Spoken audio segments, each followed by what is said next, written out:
Have you ever heard of a professional race team letting a random person ride along in the back of their truck during a real off-road race? I'm Zane Merva from GM-Trucks.com, and that's exactly what I get to do today at the Mint 400.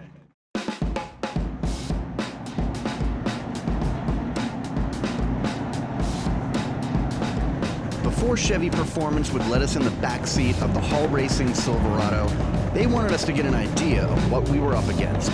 So they took us north of Las Vegas in a Silverado Trail Boss and a pair of ZR2s to do some off-roading.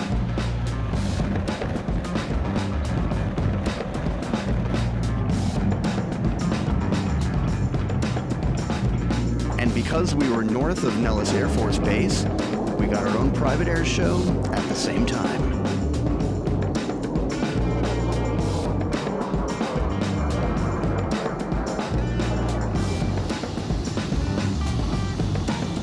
Step 1, air down our tires.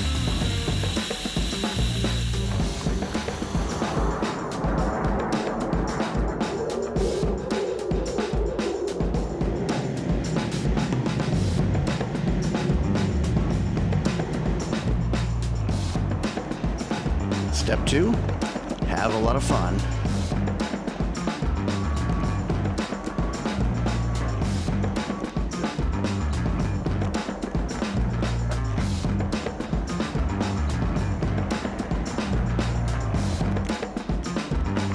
As the brand's two most capable off-road machines, when Chevrolet says the Trail Boss and ZR2 are made for this sort of thing, they are not joking around.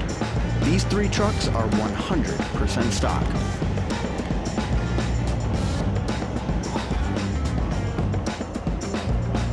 The ZR2 benefiting from super advanced DSSV shock absorbers. And the Trail Boss rocking a factory 2-inch lift.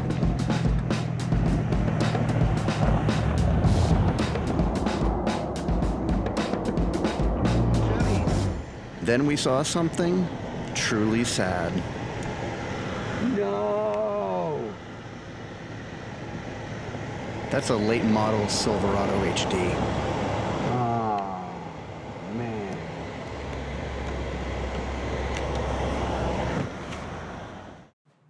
How did it get here?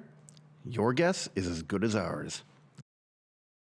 The further we traveled into the dunes, the more challenging the terrain became.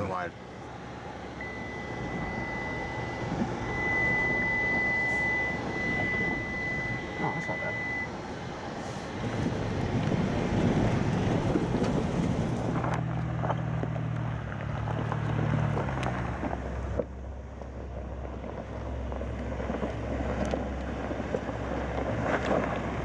As we reached our midpoint for the day, some other journalists and I decided to see how much fun we could have sliding around in the sand.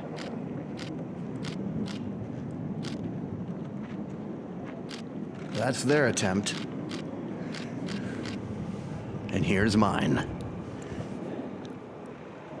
That's better, yeah. They might have gotten stuck too. But they got out. A ton of fun in the dunes. Before we headed home for the day and got ready for tomorrow's race, we found the last mud puddle in the entire state of Nevada and picked up the pace in the Silverado Trail Boss for a high-speed photo shoot. Feeling more prepared and more aware of what these Chevy trucks can do in the Nevada desert, we headed back to our hotel rooms to rest for the next day.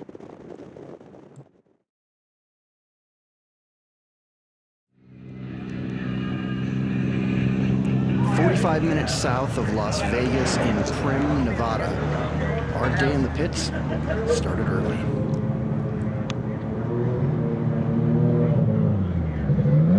So right now, What are you practicing? We're getting our first test fitting for our suits and our Hans devices and our helmets to make sure that everything fits. I've never tried this stuff on before. We wanted to make sure we are getting all connected and put together so we're safe. Then I'm going to try ingress and egress of getting in and out of the Silverado so that when we're on the track, I don't make a fool out of myself and hold these guys up any more than I have to. We want to work like a well-oiled machine and be able to get in and out of the truck with no problem at all, even though this is my first time doing it. Yeah.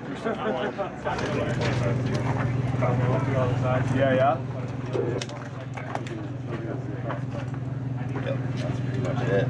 Some of them have. How do you do this thing? Oh, you gotta pull the pin, pull the strap.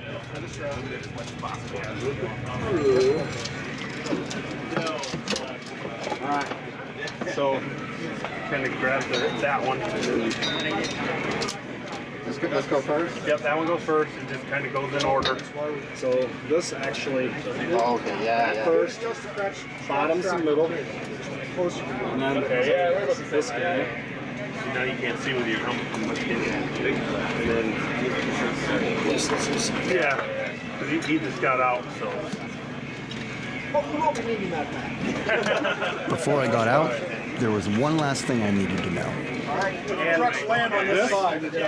If you need it, here's your puke bag. Awesome. I usually, I'm not going to say I've never been sick before, but Yeah, I think we're going to put a piece of tape up here. I rode back this a lot. Something to Kitchen trash bag. for all 3 laps, and staring at the dash for the GPS. Yeah, I don't know if that one has Do one. not get seasick. okay.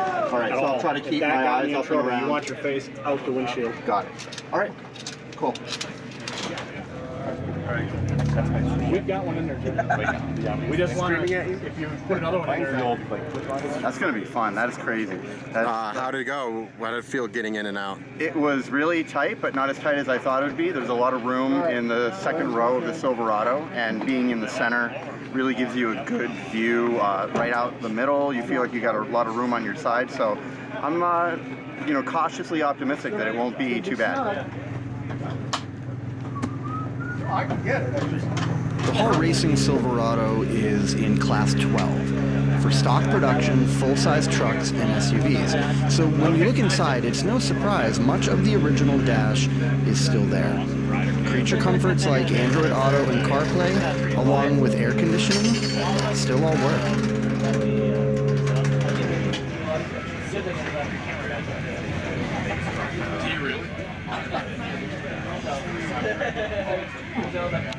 And because once on course, the driver and navigator have to fix any problems they encounter themselves, a full complement of extraction equipment and spare tires are in the back.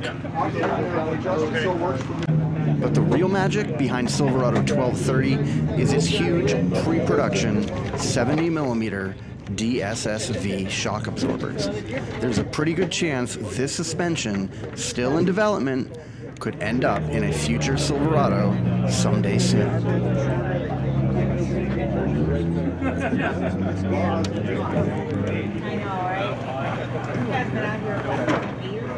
Yeah, and then like when we go stage over there, it's still a few hours. Yeah, waiting around. Shortly after 10 a.m., the team packed up the needed equipment and headed to staging, even though the race wasn't scheduled to start until after 1 p.m.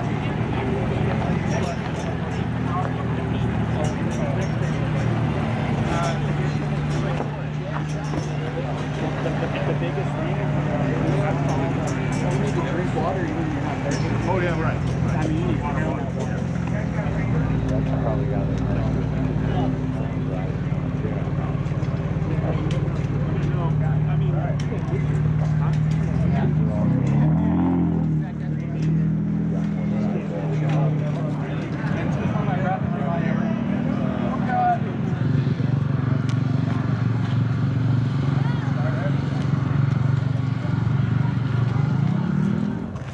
When we made it to staging, Josh and I took the opportunity to spend more time with the trucks and talk to the team.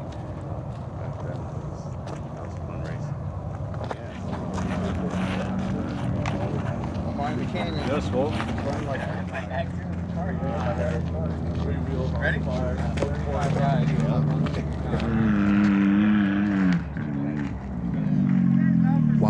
Between staging, we took a few moments to talk with Chad Hall, the driver of the 1230 Silverado and the owner of Hall Racing. Well, thanks for taking a few moments to talk to us today, Chad. Behind us we have your 1230 race truck. What kind of trim truck did this thing start out as when you guys got your hands on it? So it's a 2019 Trail Boss, and it had leather and a lot of luxurious stuff on it. But yeah, so it's got the 6.2 in it. We're putting out a lot of horsepower, 10-speed automatic. Any modifications to the 6.2? No, so it's completely stock drivetrain. Other than we do run a steel prop shaft instead of aluminum, and we've got the performance intake and performance exhaust on it. Okay, so no major changes, same engine that anybody would get out of a 6.2 they bought at their local dealership. Yeah, exactly. As far as other than the safety equipment, roll cages, harnesses, what other kind of suspension pieces have you guys put on? So, one of the things, probably the biggest thing for going fast off-road is the ability for the suspension to absorb energy. Okay, so you can do that with lots of wheel travel, or you can do it with high-tech, expensive, well-functioning shock absorbers. So in order for us to do that, we have, we can generate enough force with our shock absorbers that it kind of rough on the truck. So not only does the roll cage provide safety for the occupants, it also structurally stiffens the chassis. So we're running 70 millimeter Multimatics on the shock, position-sensitive DSSB shock absorbers, which are pretty amazing. Now those are the same type of shocks you would find on a ZR2 that you would get at a dealership, yes, right? Yes, it's functionally, it's the same technology. It's just resized for the Silverado, and a little bit more fluid and dampening capability, but same basic shock absorber. So we've got that for primary ride control over smaller bumps like washboards, or for handling on like a high-speed graded road. So with the DSSB shock absorber, you get a lot more control at ride height than you would with a standard position-sensitive shock. And then also, when you hit a large bump and you're using full travel, the shock absorber provides a lot of dampening force, but then we also have a hydraulic bump stop that engages 80% through the travel, that then really absorbs that energy, so that energy does not go into the chassis.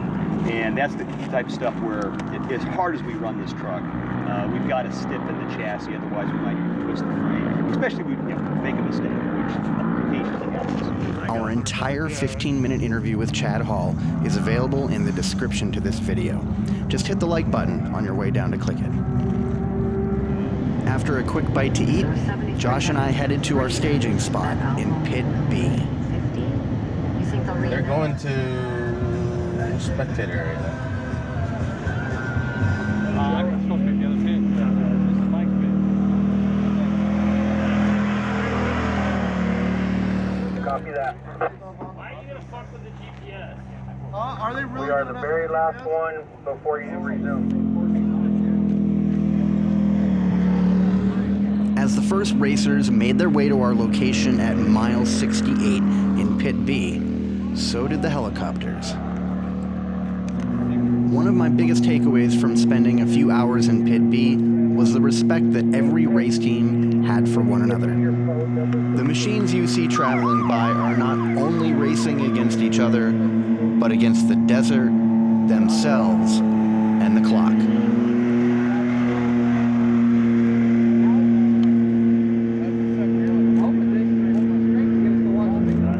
When one team needed help or advice, there was always another team ready to jump in or offer their help. To me, that's what made the Mint 400 unlike any other race.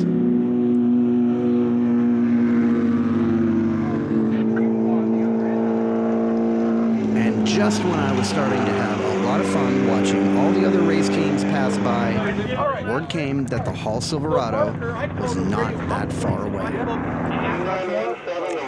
I you feeling, man? You're I'm a little nervous here. Gotta admit, I'm all dressed up, ready to go, and you know, I know it's like we've been really quiet the last like 4 hours, just hanging around, and it's a little intimidating to know that in 10, 15 minutes, it's just gonna a flurry of activity is gonna descend down here in the pits, and I'm gonna have to get in that thing as quick as I can. That's gonna be quite the experience, and then I'm just along for the ride for the next hour. Whatever that ride may be, I'm there. I can't move. I'm part of it. no getting out. No getting off. No getting out. No slowing down.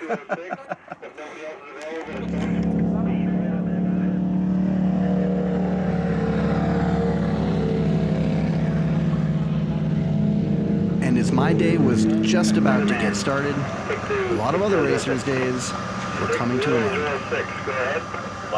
We've got a blown transmission.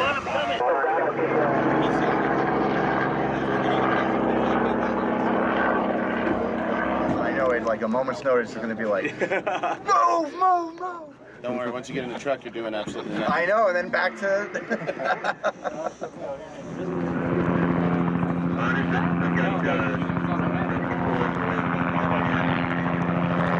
As the Hall Racing Silverado closed in on its last few miles until Pit B, it was go time.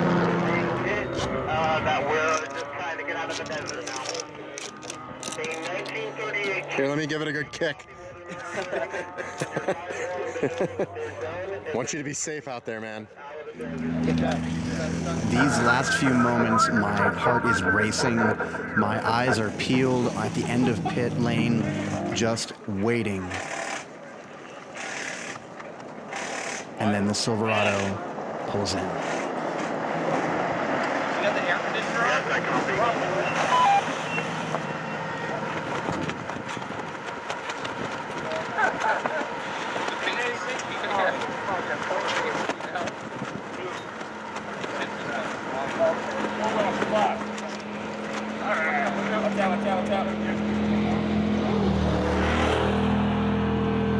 These few moments felt like they went on forever. My racing harness initially went on wrong, and we had to take it off and hook it back up again. In the heat of the moment, it really felt like I was holding the team up. And so I was struggling to get that racing harness on as quickly as I could.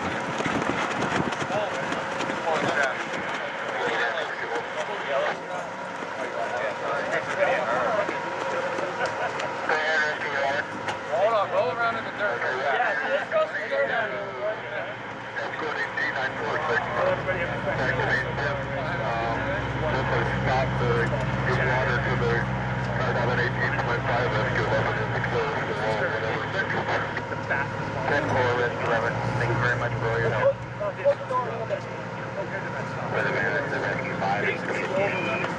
Car 913 is back. Copy that. 193 vehicle on Roshan, second lap.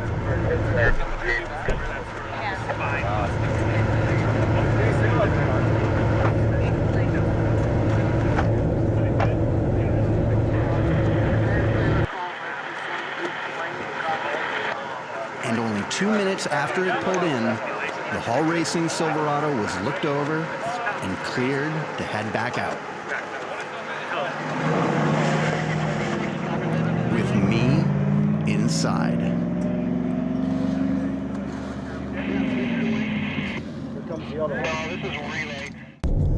Once we got out on the track, my mind was in overdrive. Taking everything in was a challenge. Your head is getting rocked back and forth, your body being bounced up and down, and the noises of other trucks passing you and you passing other trucks just surround you.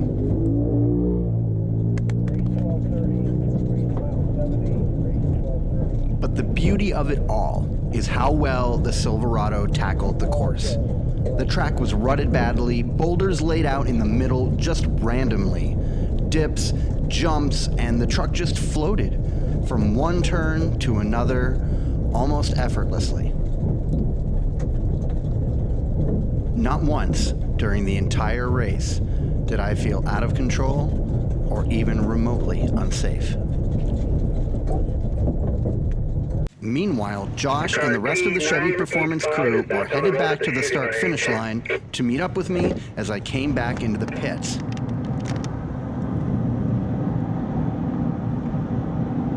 Weatherman, this is R927 Chase.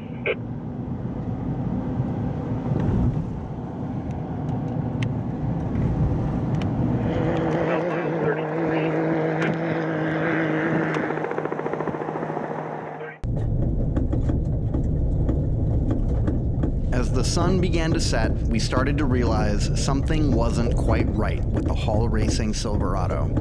A loose clunking sound grew louder and louder with each bump, so Chad decided to stop, check it out, and see if we could continue.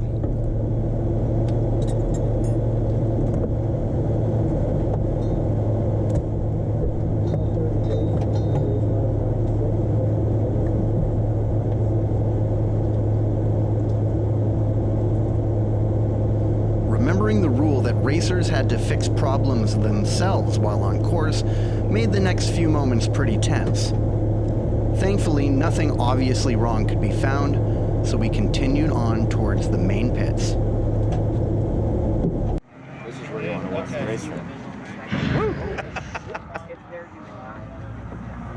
Tell me they do that for every person that crosses. That's a lot of fire right there.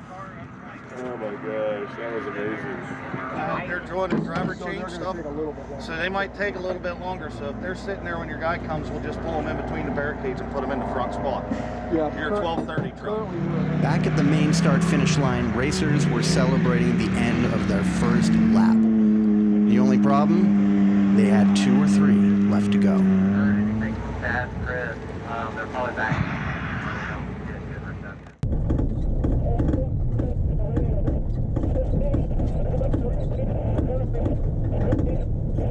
Inside the Hall Racing Silverado, our clunk had not gotten any worse, and we were barreling towards the BFGoodrich pits.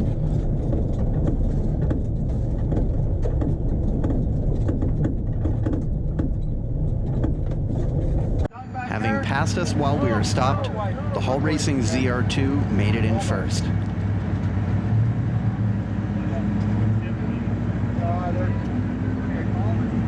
I see nobody from here, yeah.